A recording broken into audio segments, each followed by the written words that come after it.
Bon, vous avez été extrêmement nombreux à réagir à l'une des déclarations d'Emmanuel Macron dans l'une des dernières vidéos que j'ai sorties. D'ailleurs, je vous remercie chaleureusement pour les 45 000 vues. C'est énorme pour une toute petite chaîne comme la mienne. Et franchement, ça aide énormément à diffuser ce type de message.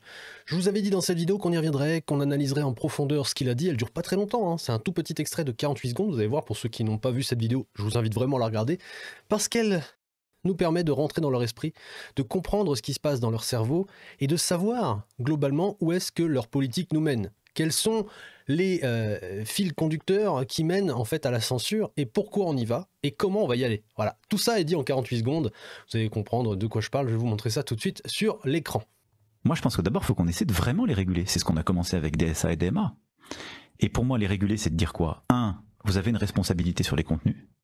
Et donc, on peut vous... S'il y a de la haine en ligne, s'il y a ceci, on peut vous condamner et aller chercher les gens. Deux, de plus en plus leur demander la transparence et la loyauté sur les algorithmes. Quand vous avez un tel progrès, un tel mouvement de la société, c'est pas vrai qu'on arrivera dans un seul pays à bannir ces réseaux qui permettent malgré tout d'informer, d'échanger des contenus, qui ont aussi une part, si je peux dire, positive. Par contre, je pense qu'il faut les réhumaniser et les domestiquer. Il faut les mettre à notre main.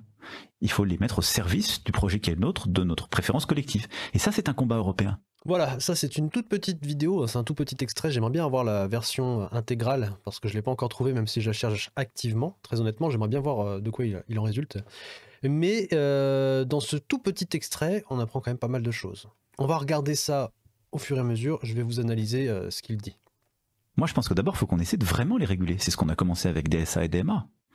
Et pour moi, les réguler, c'est de dire quoi? Un, déjà, il faut qu'on commence vraiment à les réguler. On a déjà commencé avec DSA et DMA, mais visiblement pour lui et pour les autres dirigeants de l'Union européenne, ce n'est pas suffisant. Il faut mettre plus de moyens, d'accord? Sur une toute petite phrase, on comprend déjà qu'il n'y a pas assez d'outils à disposition. Alors, je vais vous en parler des outils après. Pour ceux qui n'auraient pas vu les autres vidéos qui débarqueraient de la planète Mars, qui n'ont pas conscience de ce qui se passe actuellement et de ce que va devenir notre avenir, eh bien, je vais vous décrire l'avenir orwellien dans lequel on va se diriger. Mais on va y aller tout doucement et on va continuer cette petite analyse. Et pour moi, les réguler, c'est de dire quoi? Un, vous avez une responsabilité sur les contenus. Et donc, on peut vous... S'il y a de la haine en ligne, s'il y a ceci, on peut vous condamner et aller chercher les gens. Deux, voilà, ça c'est important ce qu'il vient de dire, c'est que lui considère qu'en fait chaque citoyen français et européen est un média indépendant. Il le dit dans une autre déclaration qu'on a regardée dans la précédente vidéo qui a fait 45 000 vues et qui continue de monter hein, tout doucement. D'ailleurs, je vous remercie sincèrement pour tous les likes, les commentaires, les partages, etc. que vous faites à chaque vidéo. Ça aide énormément l'algorithme. Clairement, si vous ne faites pas ça, les vidéos, elles finissent dans les abysses de YouTube et du coup, ces informations-là, elles arrivent jamais à destination, c'est-à-dire à votre destination, tout simplement. Donc n'hésitez pas à mettre un petit commentaire, juste un petit cœur dans les commentaires, ça me permet de savoir que vous soutenez mon travail et franchement, ça me fait plaisir et ça m'encourage à continuer dans cette direction afin de dénoncer toujours plus ce système et à essayer de réveiller petit à petit des personnes qui seraient encore sous l'emprise de ce système et de cette propagande qui est en train de nous lobotomiser. Alors, pour en revenir à ce qu'il disait, pour lui, chaque citoyen est un média indépendant et donc il doit être soumis aux mêmes règles que les médias mainstream. Et même les médias indépendants, enfin je veux dire, les médias mainstream sont indépendants aussi dans la plupart des cas, sauf service public. Vous avez compris l'idée. Ce qu'il veut dire, c'est qu'aujourd'hui, pour l'instant, vous n'êtes pas tenu responsable globalement de tout ce que vous dites ou partagez. D'accord? Partagez, c'est important aussi. Mais petit à petit, ça va y venir. C'est-à-dire que même si vous relayez des informations qui, pour eux, hein, leur version à eux, est de la fausse information, de la désinformation, de la contre-vérité, enfin bref, vous appelez ça comme vous voulez, mais si pour eux, ça ne va pas dans le sens du narratif et donc dans le sens du régime qui est en place, vous êtes coupable au même titre que celui qui profère ces dite pseudo-contre-vérité, d'accord? Donc, on pourra venir vous condamner, et surtout, vous avez vu, il a du mal à le dire, et je vais vous repasser l'extrait quand même pour que vous puissiez savourer ce moment, mais il a du mal à le dire, mais qu'on puisse vous condamner, et surtout qu'on puisse venir vous chercher. Voilà, c'est ça l'objectif. Regardez ce qui se passe en Angleterre, je vois qu'il y a beaucoup de commentaires dans ce sens-là, dans les autres vidéos, vous me dites souvent, oui, en Angleterre, ils sont déjà arrivé au point où tu as la police qui vient toquer chez toi parce que tu as posté quelque chose sur les réseaux sociaux, ils viennent te prendre ton téléphone, ton ordinateur pour éviter que tu supprimes des preuves et ils te tombent dessus, quoi, littéralement. Et je crois avoir vu un chiffre hallucinant, on y reviendra sur une autre vidéo, un nombre important de personnes qui ont déjà été arrêtées en Angleterre à cause des réseaux sociaux. je sais pas si, enfin, c'est complètement dystopique. C'est pas encore le cas totalement en France, mais c'est en train de se mettre en place. Il faut vraiment le comprendre. C'est vraiment important d'essayer de faire ce travail-là et d'essayer de comprendre ce qui se passe. Je vous repasse l'extrait en question, vous allez voir. Écoutez bien comment il galère à lâcher le morceau. Parce qu'en fait, il faut comprendre une chose, c'est qu'il parle à la fois à un public de normies, donc des gens, hein, tout simplement, et en même temps, ils avancent aussi sur leur plan. Donc en fait, ils ont une idée en tête, c'est la censure. Et il faut la vendre au public. Et c'est difficile, c'est un exercice compliqué, parce que quand il développe son narratif, il est obligé de dire les choses, mais de façon à ce que les normies ne comprennent pas, d'accord? Donc c'est compliqué, et du coup, il est tout le temps en train de... Dès qu'il y a un truc important qui doit sortir de sa bouche, vous regardez toutes ses déclarations, il galère en fait. Il galère parce qu'il sait très bien que ces mots risquent de le trahir. Et souvent, ils le trahissent parce qu'il le fait très très mal. Écoutez.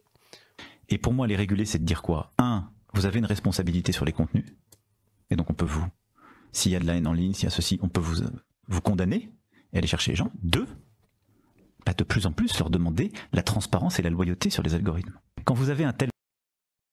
On va leur demander la transparence et la loyauté sur les algorithmes. Donc là, il ne parle pas des gens, mais il parle des plateformes. Les plateformes, type YouTube, type X ou type TikTok, etc., il leur demande plus de transparence, c'est-à-dire qu'en gros, on va leur demander d'envoyer tout ce que vous partagez sur les réseaux sociaux, commentaires, vidéos, posts, etc., les partages, enfin, bref, tout.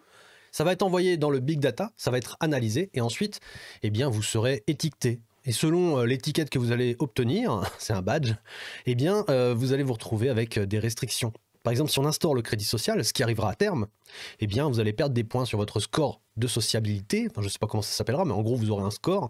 Ce score va se dégrader, et plus vous allez être bas dans le score, plus vous allez être proche de zéro, et plus vous allez être blacklisté dans certains domaines de la vie publique. Donc, vous n'aurez peut-être plus le droit, d'aller travailler, vous n'avez plus le droit de vous déplacer, de prendre les transports en commun, vous n'avez plus le droit de sortir du pays, vous n'avez plus le droit d'utiliser votre argent pour telle ou telle dépense, etc. Enfin bref, ce genre de délire-là. Et on y arrive. Donc, il demande de la transparence. Il demande aussi de la loyauté. De la loyauté envers qui? Alors, de la loyauté algorithmique, voilà, c'est ces mots précis. Loyauté algorithmique envers qui? Eh bien, envers le régime qui impose des règles à ces plateformes. Donc, en gros, loyauté au régime veut dire censure de tout ce qui va à l'encontre de ce dit régime. Donc, en gros, on implémente, eh bien, tout simplement, la censure des réseaux sociaux, plus les sanctions derrière, parce que s'il y a une transparence totale, ils ont accès à tout ce que vous partagez, tout ce que vous pensez finalement, puisque la plupart du temps, on écrit, on commente, etc. Et donc, ça reflète un peu le fond de notre pensée. Et donc, ils savent ce qu'il y a dans notre tête. Et ils savent si on est des dissidents ou pas, si on est avec ou contre le pouvoir, si on est avec ou contre les narratifs qu'ils nous vendent à longueur de journée sur les médias mainstream. Et donc, ils pourront vous ficher et venir vous sanctionner. C'est très très grave ce qui est en train de se passer. Vous voyez, on a analysé 22 secondes. En 22 secondes, il lâche quand même pas mal de choses. Tel progrès, un tel mouvement de la société, c'est pas vrai qu'on arrivera dans un seul pays à bannir ces réseaux qui permettent malgré tout d'informer, d'échanger des contenus, qui ont aussi une part, si je peux dire, positive. Ils n'arriveront pas à bannir les réseaux sociaux.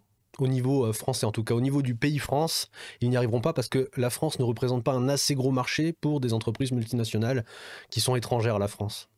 Donc s'ils se privent d'un petit marché pour eux, c'est pas spécifiquement douloureux. Ça va faire mal, certes aux finances, mais bon, ils peuvent s'en passer. Par contre, au niveau européen, plus il y a de pays dans l'Union européenne, plus il y a d'habitants, 450 millions d'habitants quand même, à peu près à la louche, je dis ça comme ça, mais ça doit pas être très loin.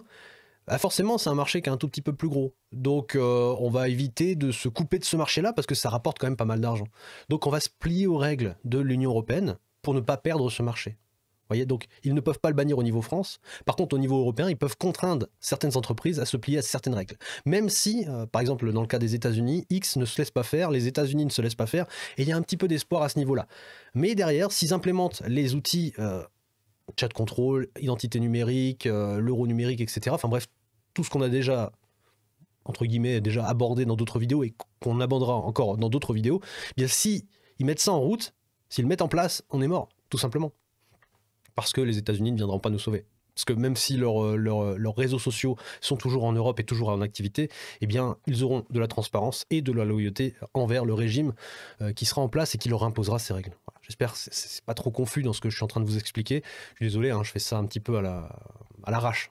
vulgairement parlant, parce que j'ai pas spécifiquement le temps de tourner ce genre de vidéo. Je fais ça sur mon temps libre. Il faut vraiment le comprendre, je ne suis pas un journaliste.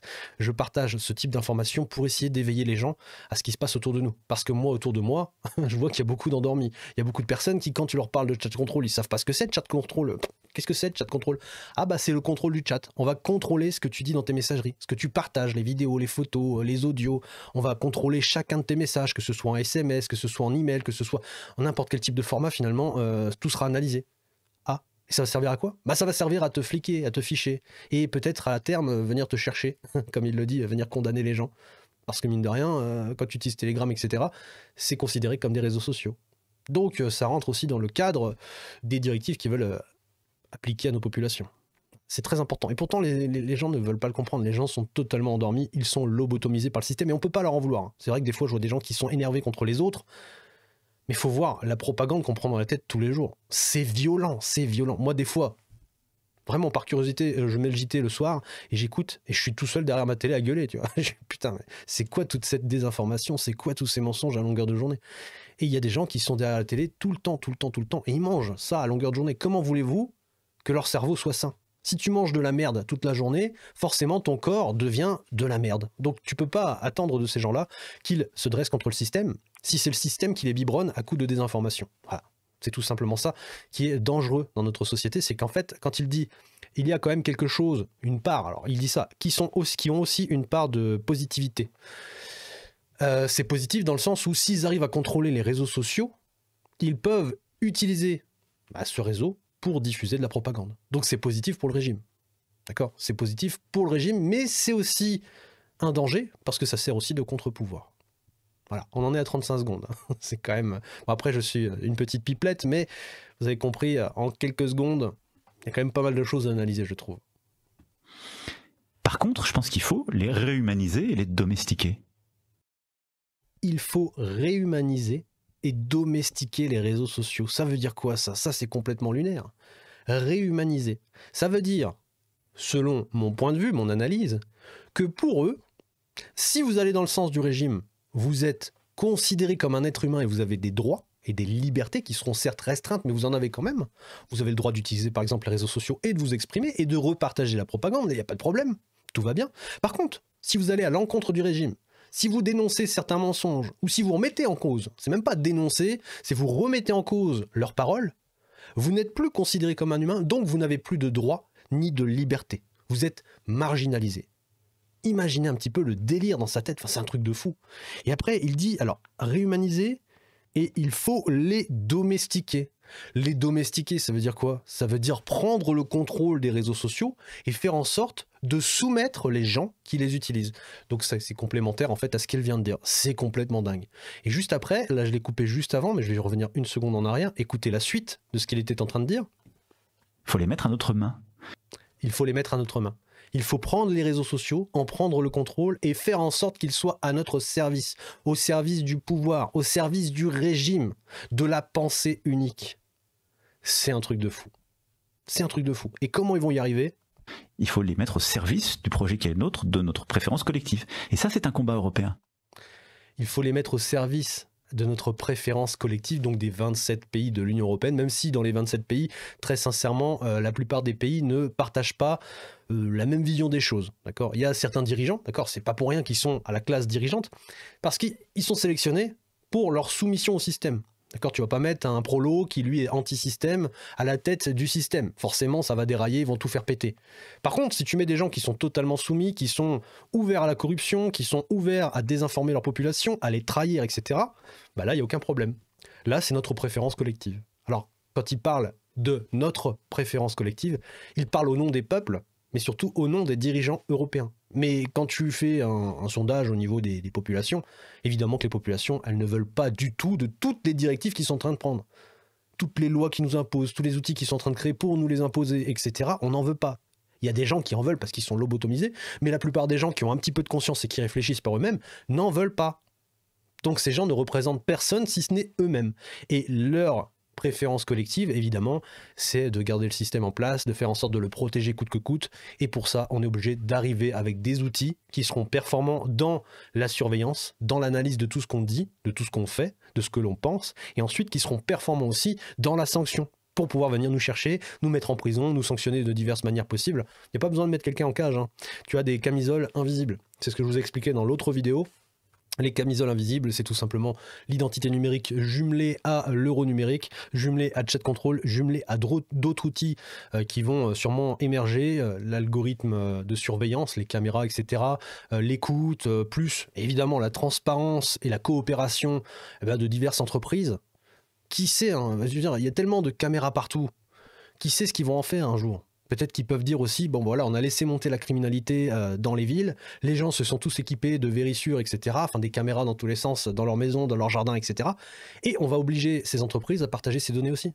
Donc en fait, même chez toi, tu ne seras plus, eh bien, chez toi, dans ta vie privée. Peut-être que les Alexa et tout ça, vous savez, toutes ces maisons connectées, avec des outils connectés dans tous les sens, qui écoutent. Là, par exemple, j'ai une caméra devant moi, j'ai un ordinateur, j'ai un téléphone, j'ai plein d'outils qui permettent en fait d'enregistrer ma voix, mon visage, bref, ce que je suis en train de partager. Tout ça, ça peut très bien être envoyé dans un big data, sous contrainte de l'Union européenne. Et ensuite, c'est retraité, c'est travaillé, et puis quelques jours après, j'entends toquer à ma porte, voire même, on toque pas, hein, on la défonce à coups de bélier, et puis couchez-vous par terre, hop, on vous embarque.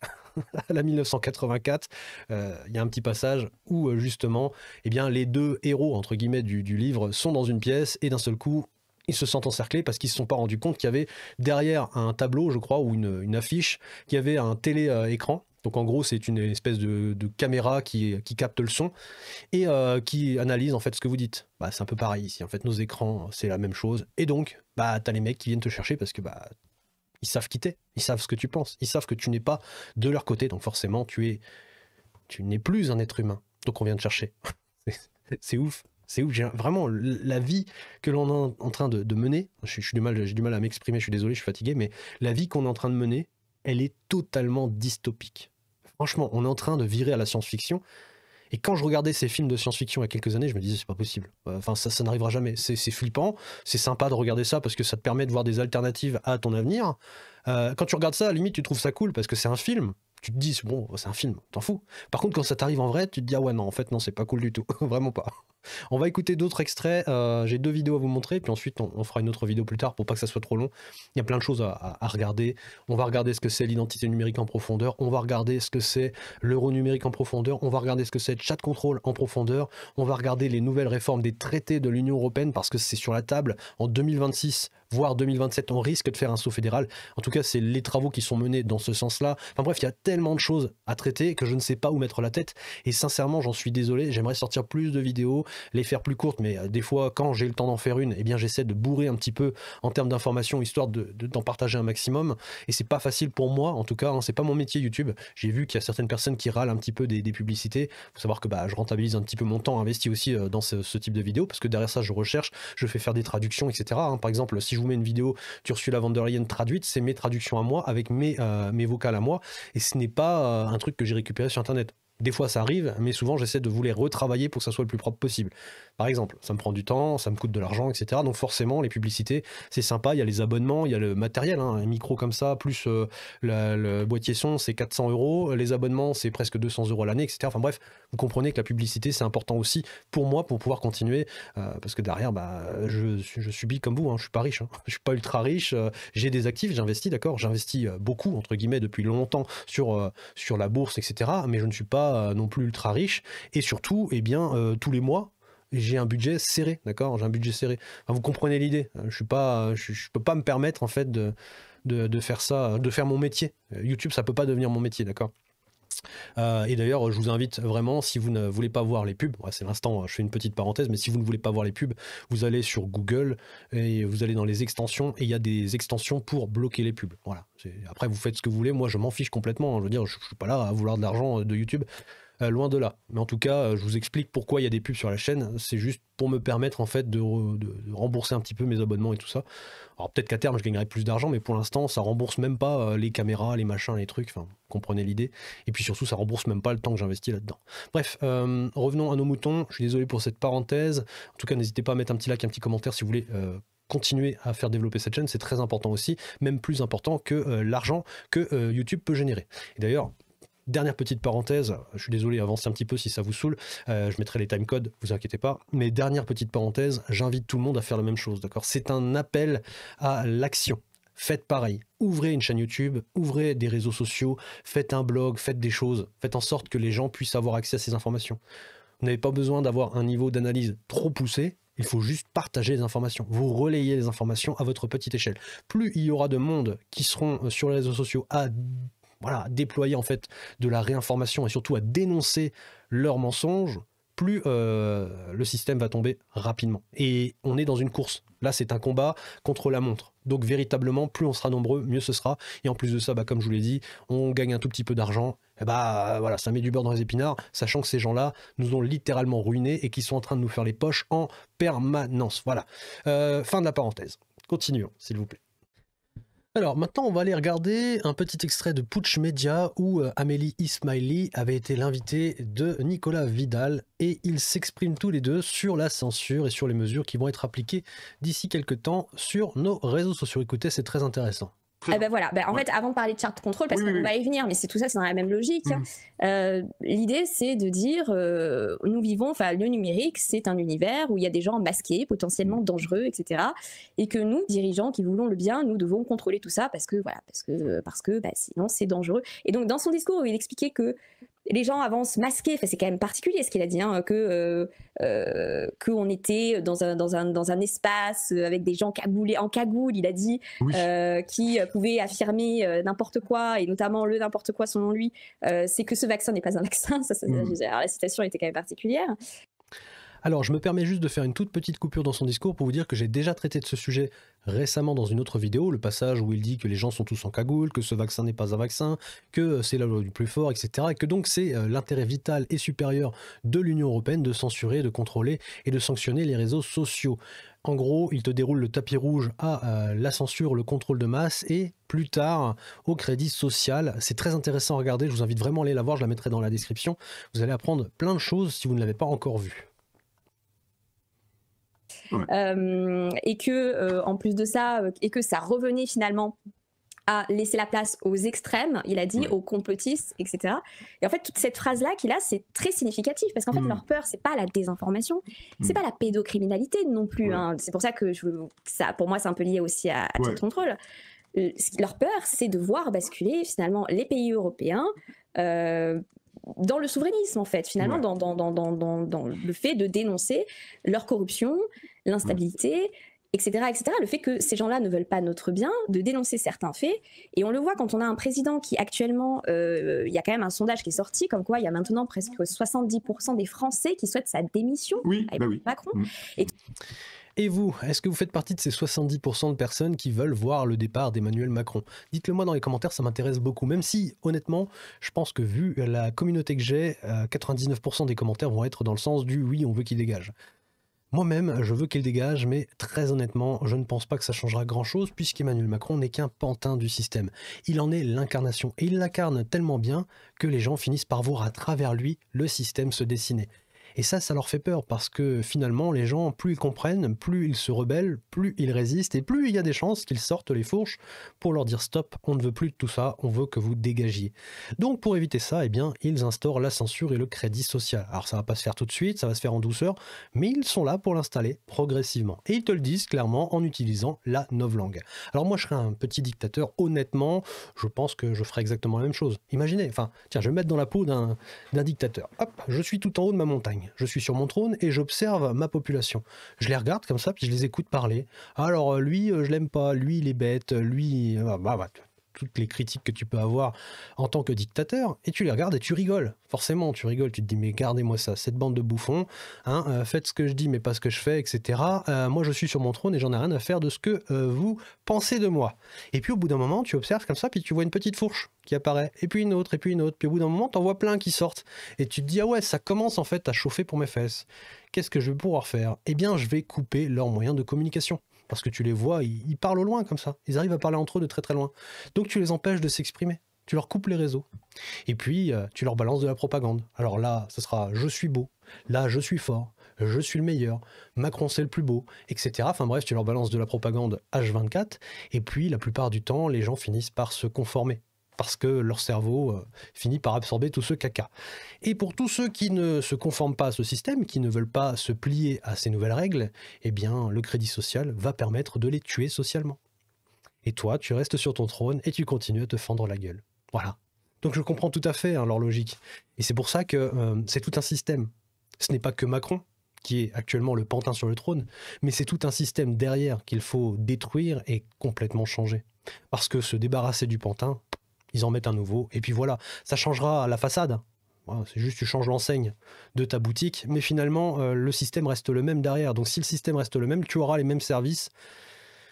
Et ça, quel que soit le pantin que tu mettras, même si tu les dégages à la chaîne, tant que tu n'auras pas nettoyé les institutions, eh bien ça ne changera pas grand-chose. Voilà, tout simplement. Mais dites-moi quand même hein, si vous voulez le dégager, parce que moi ça m'intéresse beaucoup, vraiment. Tout ça, ce sont des expressions qu'on peut donner actuellement sur les réseaux sociaux. Et en fait, même malgré les dispositifs comme le Digital Service Act, etc., on ne peut pas contrôler totalement la parole qui est libre, en fait, qui est un peu plus libre sur les réseaux sociaux, par rapport aux canaux d'information ou à nos médias mainstream qui, eux, font très attention. Évidemment, même si aujourd'hui, la presse, entre guillemets, mainstream ne peut pas nier et critique Emmanuel Macron, parce qu'on ne peut pas nier la débâcle que c'est, mais il n'empêche que certains avis, certaines positions, notamment le fait qu'il faudrait totalement changer ce système, qu'il faudrait totalement changer nos institutions, qu'il faudrait aussi peut-être sortir de l'Union européenne qui est juste une logique totalitaire et technocratique. Tout ça, ce sont des idées qui ne passent pas du tout dans les médias, que ce soit de droite comme de gauche, ça ne passe plus du tout. Donc toutes ces en fait ces paroles-là, en fait cette parole du peuple qui s'exprime et qui en a marre, qu'on peut plus de la corruption, eh bien elle s'exprime sur les réseaux sociaux. Et c'est pour ça aussi qu'il y a vraiment une volonté de contrôler les réseaux sociaux, mais ça va plus loin que ça puisqu'il s'agit aussi de contrôler les messages privés. Et pour ça, eh bien, nous aurons chat control et compagnie. Vous l'avez compris, hein, le véritable problème, ce sont les réseaux sociaux qui sont en train de devenir progressivement, mais sûrement, le véritable contre-pouvoir, puisque les médias mainstream ne remplissent plus ce rôle. Ils n'enquêtent plus, ils ne dénoncent plus, ils ne remettent jamais en cause le système, ni même le régime en place. Bref, ils n'informent plus le public qui commence à se rendre compte et qui choisit d'aller se réinformer autrement, notamment via les réseaux sociaux. Et ça, le régime, il aime vraiment pas. Alors du coup, il instaure tout simplement la censure via différents outils. Alors, quand je parle des médias mainstream, il y en a certains qui font le job, notamment C8 et CNews. Alors C8 a déjà été fermé, CNews, peut-être qu'à un moment donné, ils vont dire stop, mais pour l'instant, ce que l'on peut voir sur certains canaux, eh bien, c'est qu'on a un tout petit peu de dissidence. Alors, on va avoir Philippe de Villiers qui va taper dessus, on va avoir des invités qui viennent justement des médias alternatifs vers les médias mainstream, et en fait, ça sert tout simplement à réduire la pression sur le système, parce qu'on a une chaîne de dissidence que les personnes dites dissidentes regardent, hein. Alors ils regardent sur les médias alternatifs, et puis aussi de temps en temps ils regardent CNews. Donc ça permet en fait de canaliser une certaine quantité de personnes, puisqu'ils ont quand même un moyen de s'informer via la télé et les médias mainstream. Mais ça reste contrôlé, ça reste marginal, parce que la majorité de la population ne regarde pas ces canaux. Parce que derrière, il y a une énorme vague de propagande pour dire cette chaîne-là, c'est une chaîne de fascistes, d'extrêmes, etc. Faut pas les écouter, c'est de la désinformation, du mensonge. Et évidemment, la plupart des gens commencent à le croire ou le croient depuis très longtemps.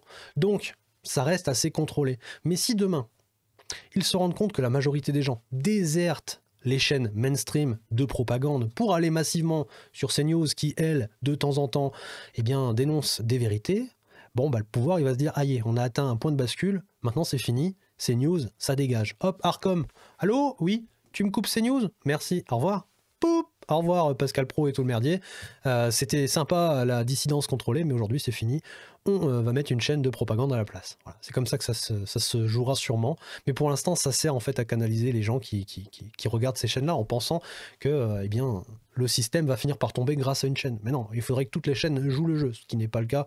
Donc ce n'est pas non plus cette chaîne-là, une chaîne mainstream, qui sauvera les meubles.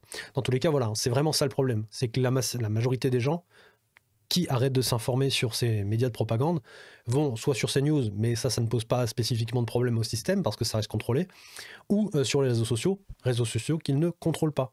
Donc Macron te le dit clairement, il faut les domestiquer, les réhumaniser et les mettre à notre main pour pouvoir venir sanctionner les gens, les chercher, etc. Voilà, on en est là. C'est les réseaux sociaux qui leur posent le problème. C'est le contre-pouvoir. C'est notre pouvoir, d'accord? Le pouvoir, c'est Elon Musk qui nous a dit « vous êtes les médias ». Je suis un média, vous êtes des médias. Et d'ailleurs, Emmanuel Macron lui-même le dit, quand vous avez un journal, vous êtes responsable de ce que vous y publiez, de ce que vous y dites, donc forcément, demain, vous êtes soumis à la loi, on peut venir vous chercher, on peut vous mettre en prison, vous mettre des amendes, etc. Et en tant que média, toi, moi, nous tous, nous avons tous une responsabilité, c'est d'être le contre-pouvoir. Donc eux, ce qu'ils veulent, c'est venir nous chercher en tant que médias indépendants et venir nous foutre en prison ou prendre notre ordinateur, le saisir, nous empêcher de travailler, prendre notre caméra, comme ça se fait dans certains pays. Bref, en gros, tu diffuses plus. T'empêcher d'utiliser tes euros, etc. Enfin, vous avez compris l'idée. On est un véritable danger, nous sommes les médias. Et c'est pour ça que je vous invite vraiment à prendre une caméra, à prendre un micro, à écrire, faire quelque chose, mais à être véritablement un média. Comme ça va vraiment, vraiment les faire vriller. Et potentiellement, ça les fera peut-être tomber. Ça serait vraiment magnifique. Alors maintenant, on va aller faire un petit tour sur le cercle Aristote, avec une vidéo qui s'appelle l'identité numérique. Que s'est-il passé en Suisse avec Nicolas Desperaz et Piero Sangiorgio. Alors on va écouter, c'est très intéressant aussi. Le problème fondamental, c'est que c'est dans l'ère des temps, c'est dans le Weltanschauung du moment, depuis une quinzaine d'années, d'aller vers plus de contrôle de la part des États. Et pas qu'en Union européenne, parce qu'on va prendre des États qui, alors je vais faire grincer les dents, mais peut-être, mais si on prend des États où la liberté est plus grande que chez nous, comme par exemple la Chine ou la Russie, eh bien, dans ces pays aussi, il y a de plus en plus de mise en place de systèmes qui vont même, par exemple pour Moscou, pour la ville de Moscou, qui vont beaucoup plus loin que tout ce qui existe en Europe. Aujourd'hui, vous payez, vous prenez votre métro avec un système de connaissance faciale, c'est-à-dire vous marchez, et un système vous ouvre les barrières parce qu'ils vous ont reconnu et ils savent que vous avez votre abonnement. Et donc ce système-là est beaucoup plus avancé, et donc il y a plus de contrôle, par définition, puisqu'il y a plus de... Parce qu'ensuite, et on peut comprendre quels sont les arguments, par exemple, du point de vue de la police. Aujourd'hui, déjà, avec votre téléphone portable, lorsque vous allez commettre un crime, enfin, je ne parle pas de vous et moi, évidemment, mais parce que nous, on sait qu'on doit laisser le téléphone à la maison. Mais enfin bon, la petite frappe dans la rue qui va voler un vélo, qui va faire un truc, ou un petit casse, ou un machin, dans 90% des cas, alors je pense qu'aujourd'hui, ils ont compris qu'ils doivent laisser aussi le téléphone à la maison, mais voilà, la police triangule téléphone au télécom en disant, voilà, entre 3h et 4h du matin, qui c'est qui est exactement à cet endroit? Ils ont la liste. Ils disent, ah, lui, on le connaît, et voilà, et puis le lendemain matin, ou 2 jours plus tard, ils arrivent à 6h du matin. Puis bonjour. Avec encore le larcin dans la maison, le vélo qui est dans l'appartement. Enfin, c'est très courant, les policiers le savent très très bien. Donc, alors là, c'est intéressant ce qu'il vient de dire, parce qu'il te parle des caméras reconnaissance faciale, et donc on peut te retrouver facilement avec ça, on peut t'empêcher d'accéder au métro ou à d'autres services, et la triangulation du téléphone. Alors là, il te parle de la police qui utilise cette triangulation pour retrouver les malfaiteurs. Le truc, c'est qu'avec l'identité numérique, ces données GPS, elles seront stockées en permanence et en continu sur votre identité numérique. Donc il n'y aura même plus besoin de trianguler votre téléphone, ce sera fait en permanence, en continu. Donc en gros, ils auront juste à regarder qui était dans cette zone grâce aux caméras, aux différents moyens en fait, de vous reconnaître, et ils sauront exactement à telle heure, telle date, quelle personne était à telle place publique, dans tel métro, etc. Parce que toutes les données GPS seront stockées dans nos identités numériques. Donc en gros, c'est comme si on avait une grosse carte de la France avec un point qui correspond à chaque personne, et on voit les points se déplacer, et on sait exactement où ils vont, ce qu'ils font, où est-ce qu'ils achètent, ce qu'ils achètent, etc. Je ne sais pas si vous vous rendez un petit peu compte du délire, mais en gros, c'est une surveillance permanente. C'est juste de la science-fiction pure et dure. C'est-à-dire que c'est comme si vous aviez un numéro sur votre tête, et que le système savait exactement où est-ce que vous êtes au moment où vous l'êtes. Alors il y aura forcément des petites latences, parce que comme il l'a dit, si vous n'avez pas votre téléphone, il faudra attendre que quelque chose borne et vous reconnaisse. Par exemple, une caméra vous reconnaît, boum, ça envoie l'information et ça le met dans votre identité numérique. Si vous n'avez pas votre téléphone sur vous, il faudra attendre qu'il y ait des moyens de vous repérer et de vous enregistrer. Donc c'est un moyen, entre guillemets, de réduire la surveillance du système. Mais tout le monde a un téléphone sur soi, et je pense pas que la majorité des gens vont se dire, bon, bah, je laisse le téléphone à la maison pour pas que l'État sache où je vais. Sachant que 2026, ils veulent mettre des caméras dans chaque voiture. Les voitures, potentiellement, plus tard, ils pourront imposer l'identité numérique dans la voiture pour tout simplement avoir le compte-rendu de la personne qui conduit la voiture. Voilà, tu mets ton identité numérique, un petit peu comme dans le 5e élément, tu vois, tu mets ton permis dans la voiture, et la voiture, elle sait exactement qui conduit, quel est l'état de ton permis, etc. Et donc, quel kilomètre tu vas faire, ton trajet, enfin bref, tout ça. Je sais pas si vous imaginez un petit peu le délire, le niveau de surveillance incroyable dans lequel on se dirige. Mais moi, ça me fait vraiment peur, parce que ça veut dire qu'en gros, c'est comme si tu avais un mec qui était tout le temps derrière toi et qui te suivait et qui regardait ce que tu faisais, qui juge ce que tu fais. Tu vois, il est là avec son petit calepin. Voilà, il prend un petit calepin, là, je prends une feuille. Il est là avec son stylo, puis en fait, il note tout ce que tu fais. Alors là, il a fait ça, là, il a fait ça. Hop, un bon point, un mauvais point, un bon point, un mauvais point. C'est vers ça qu'on se dirige. Je ne sais pas si vous vous rendez compte, je ne sais pas si je l'explique assez bien, mais globalement, c'est très dangereux. Et c'est pour ça qu'il y en a qui me parlent de VPN, etc. Le VPN, ça ne servira plus à rien. Le VPN, tu pourras l'avoir, mais Enfin, je veux dire, à partir du moment où tu auras une identité numérique qui t'obligera en fait à la rentrer dans les biens et les services que tu veux utiliser, bah, à un moment donné, tu fais comment? Si tu es obligé de l'utiliser pour accéder à certains services, tu fais comment? Bah, tu n'as pas le choix, tu sors ton identité numérique, tu la rentres et après seulement tu peux utiliser ton service. Donc l'accès aux réseaux sociaux sera restreint, etc. Et donc il faudra faire un petit peu comme c'est le cas. Alors je sais plus qui c'est qui m'avait dit ça, c'est Slice 1341 dans les commentaires qui m'avait dit l'identité numérique est déjà en activité et elle est déjà testée sur les sites voilà, pour adultes, pornographiques. Donc en gros, quand tu veux y aller, tu es obligé de rentrer ton identité numérique ou utiliser une caméra à reconnaissance faciale pour voir si tu es un homme, une femme, si tu es majeur ou pas, etc. Donc en gros, c'est déjà en cours de test. Bon voilà, ça avance doucement mais sûrement, mais les VPN, etc. Enfin, je suis pas sûr que ça serve à grand chose à l'avenir. Il y aura sûrement des contre-mesures à tout ça, mais ça sera limité. Et je pense que plus le temps va passer, plus le pouvoir va faire en sorte que les solutions alternatives pour sortir de ce système, des griffes littéralement du système, eh bien plus elles seront restreintes et difficiles, et quand elles seront accessibles, eh bien ce sera sûrement, voilà, tu seras hors la loi quoi. Donc à toi de voir si tu as envie de te mettre hors la loi et risquer des peines qui seront sûrement très lourdes et exemplaires pour éviter que les autres aient le courage de s'extirper de ce système. Voilà, c'est une longue digression ce que je suis en train de dire, mais je trouve que c'est important de faire le point sur tout ça, parce qu'il y a beaucoup de gens qui ne comprennent pas en fait l'importance de l'identité numérique et du contrôle qui va être appliqué tout autour pour appliquer le crédit social. En fait, c'est vague, c'est flou et c'est fait exprès. Ils entretiennent le flou justement pour éviter que les gens comprennent l'entourloupe. Quand on vous dit que la simplification de la paperasse, de tout ce qui est administratif, eh bien ça passe par l'identité numérique. Voilà, tu as une identité numérique, tu peux te connecter à tous les services grâce à celle-ci, en 2-3 clics, etc. Bon, bah c'est bien.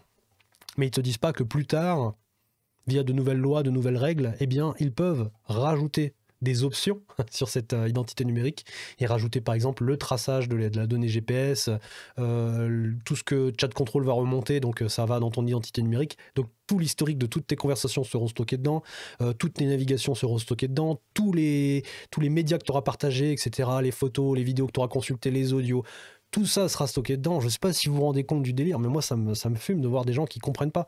Alors, je sais qu'il y en a qui s'informent, vous faites partie de ces gens qui s'informent, mais la plupart des gens autour de moi, quand tu leur expliques ça, ils comprennent pas. Pour eux, moi j'ai déjà mon identité numérique, j'ai jamais eu de problème. Tant mieux. On en reparlera d'ici quelques années. Voilà, tout simplement. Donc il y a une utilité de contrôle, enfin il y a une utilité avec le contrôle. Et c'est clairement encore plus fort avec ces systèmes de reconnaissance faciale où, lorsque vous vous baladez, entre ça, la vidéosurveillance, etc., les moyens les chances de passer à travers le filet de ce contrôle deviennent de plus en plus faibles.